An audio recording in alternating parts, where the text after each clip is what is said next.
আসসালামু আলাইকুম এভরিওয়ান, সবাই কেমন আছেন? আশা করছি সবাই ভালো আছেন। আজ 16ই ডিসেম্বর, বিজয় দিবস। এই দিনটিতেই আমাদের দেশ স্বাধীন হয়েছে। সেই স্বাধীন দেশে আজকে স্বাধীনভাবে ঘোরার জন্য বের হয়েছি। আগের থেকে কোনো প্ল্যান প্রোগ্রামই ছিল না যে আজকের দিনটিতে আমি বের হব, ঘুরে বেড়াবো। যেহেতু আমার হাজব্যান্ড ওর কাজের ব্যস্ততার কারণে দেশের বাইরে আছে, সেই কারণে আমি একা ছিলাম। কিছুদিন বোনের বাসায় থেকে গেলাম, ঘুরে ফিরে যাই, আনন্দ করেছি। সব কিছু আপনাদের সঙ্গে আমি শেয়ার করেছি। তা আজ যেহেতু ছুটির দিন, বোনের হাজব্যান্ডের ছুটি, তো বোন আর বোনের হাজব্যান্ড গিয়ে আমাকে বাসা থেকে নিয়ে আসছে যে একা বাসায় না থেকে চলেন আমাদের সঙ্গে ঘুরবেন।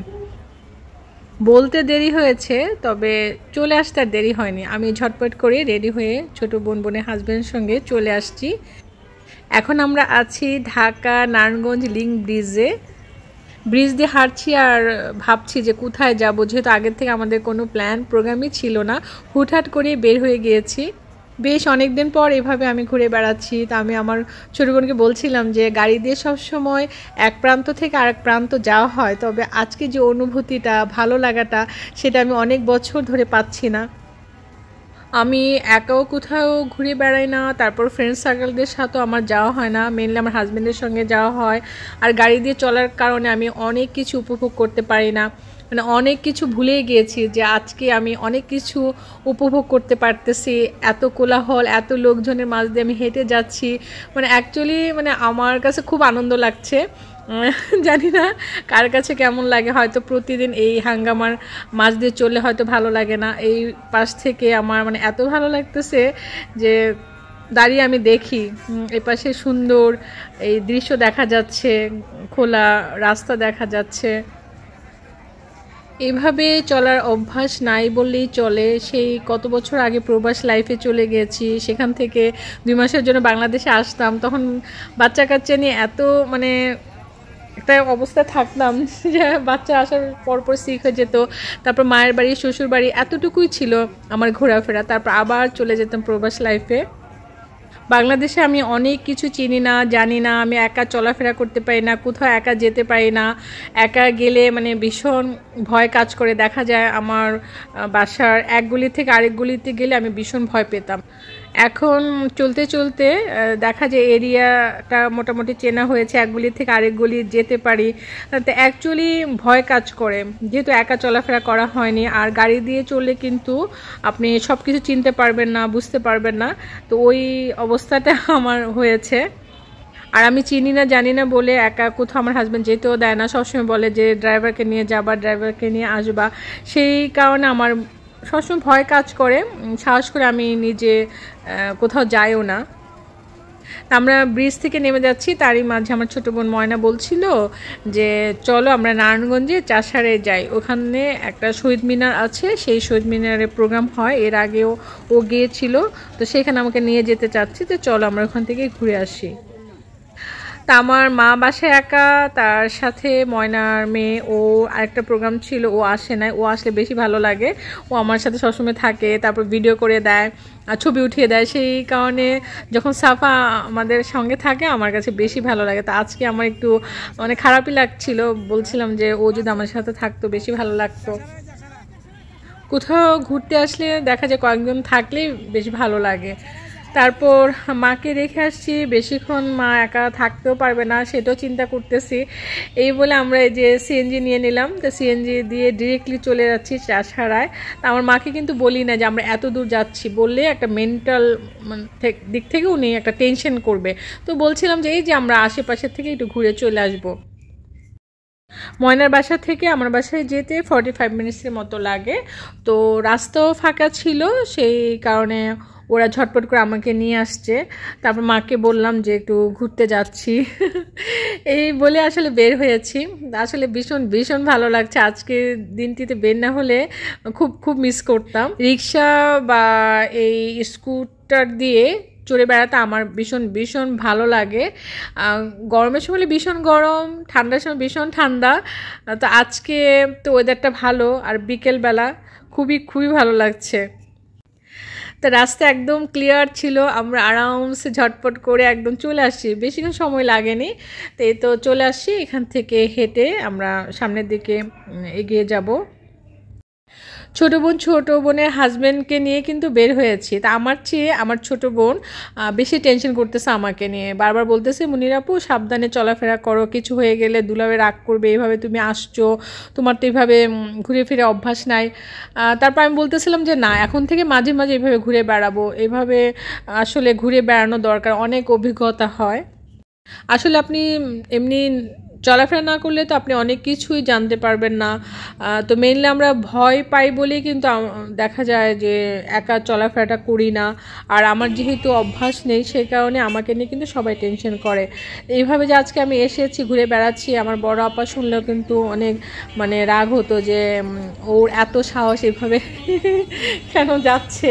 হ্যাঁ, ওই একই কথা যে আমি এভাবে তো চলাফেরা করি না, সেই কারণে মানে সবাই আমাকে নিয়ে টেনশন করে। আর ময়না তো বারবার বলে যে আমার হাত ধরো, আমার সঙ্গে আসো, আমি ওর হাত ছেড়ে ছেড়ে দিয়ে মানে দেখছি, বলি এত টেনশন করার কিছু নাই, আমি মানে তোমাদেরকে ফলো করব। আর যদি মানে তোমাদেরকে খুঁজে না পাই, তোমরা হারিয়ে যাও, তাহলে আমি কল করবো, এক জায়গায় আমি দাঁড়াবো, কোনো টেনশন করার দরকার নাই।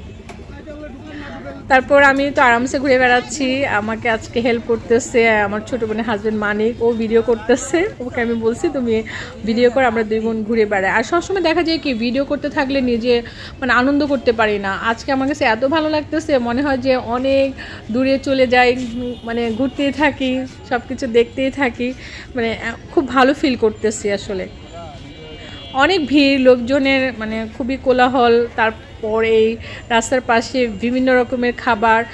তো অ্যাকচুয়ালি রাস্তার পাশের খাবারগুলো কিন্তু আমরা সবসময় অ্যাভয়েড করি যে না খাবো না, কিন্তু এত সুন্দর লাগে তখন যে গরম গরম পিঠা, তারপরে যে ঝালমুড়ি, ফুচকা, এগুলো তো লোভনীয় খাবার।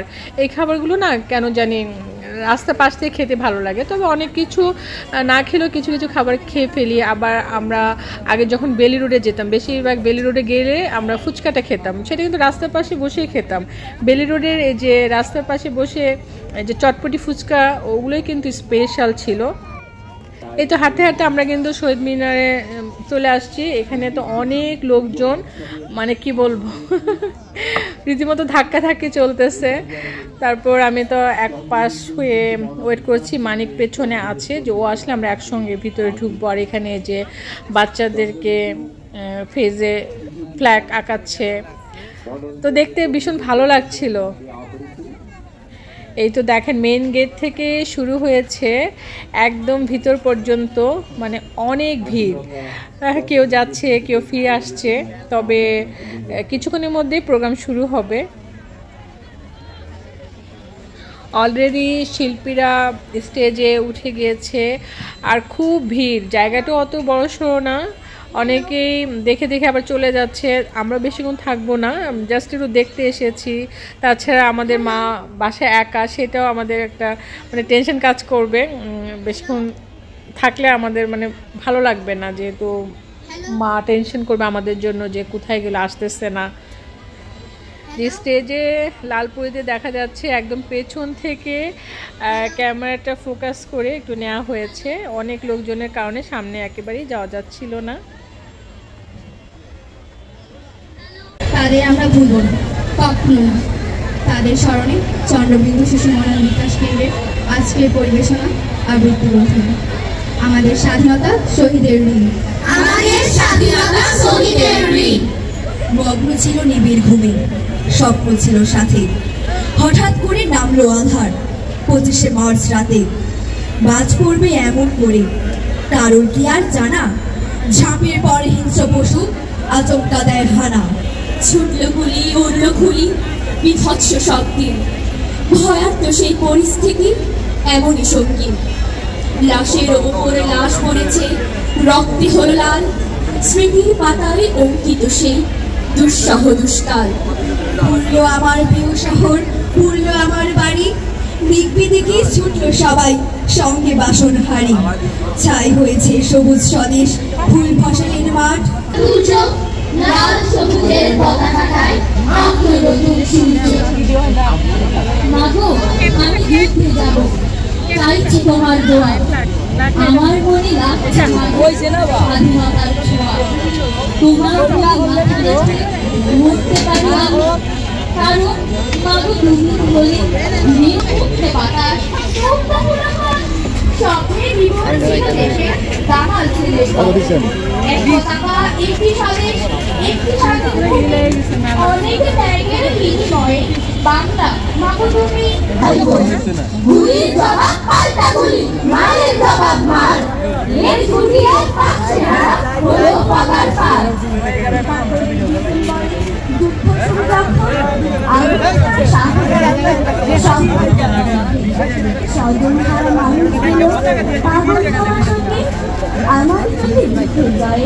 দারুণ সব দিয়েছি ভুলে আমি একটা তুমি একটা গান আমি লাগাবো না আমার কাছে যুদ্ধে যাওয়ার বীর বাঙালি আত্মত্যাগের শোধ হবে না ঋণ, বাতাস থেকে লাশ বাড়বে গন্ধে ভারী দেশ। কি নির্মম একাত্তরের সেই যে পরিবেশ, সবুজ জমির রক্তে ভিজেও হয়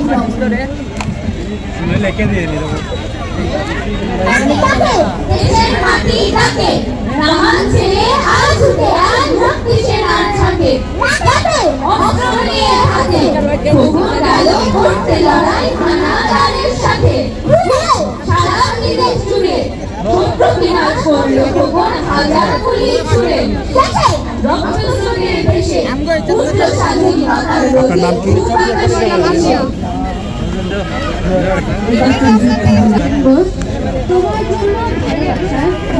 সুমনের মাছের উপরে